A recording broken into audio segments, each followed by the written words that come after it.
Overseas tourists have begun to doubt the value of a trip to the ailing Great Barrier Reef, and it is getting increasingly difficult to show people what they expect to see, a dive operator has told a federal Senate inquiry. The Port Douglas operator, John Edmondson, said last chance tourism was spurring on other visitors, but there had been weird lull in bookings this year after back-to-back mass bleaching events made dead coral an unavoidable sight on reef visits.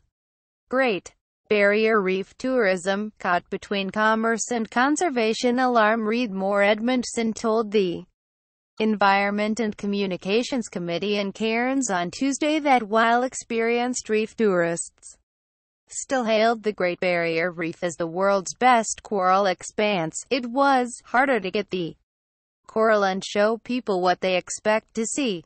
He said packages that cost the average family $800 for a day on the reef were becoming a harder sell, with forward bookings definitely soft this year. This was despite a favourable exchange rate and security concerns in other countries with reef destinations, he told the committee, which is running an inquiry into the impact of climate change on the marine environment.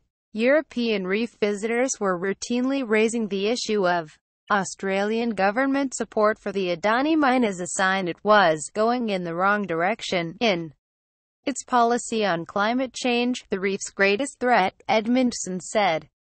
The Queensland Liberal National Senator Ian Macdonald asked Edmondson, who studied marine biology, whether he believed, like former U.S. President Barack Obama, it was the last chance to see the reef.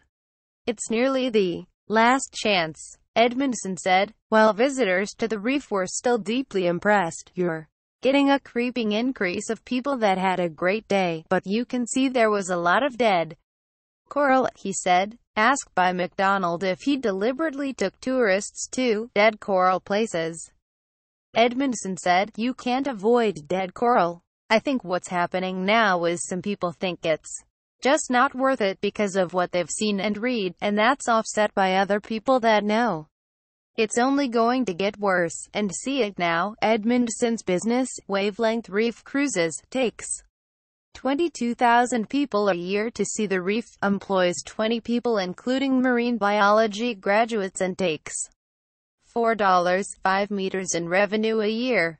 It was a fantastic business at the moment, but the very poor trajectory of the reef was a real concern, and he had held back a $3 million investment in a fourth boat, Edmondson said. "We've postponed our decision because with the current situation you just don't want to be too exposed," he said.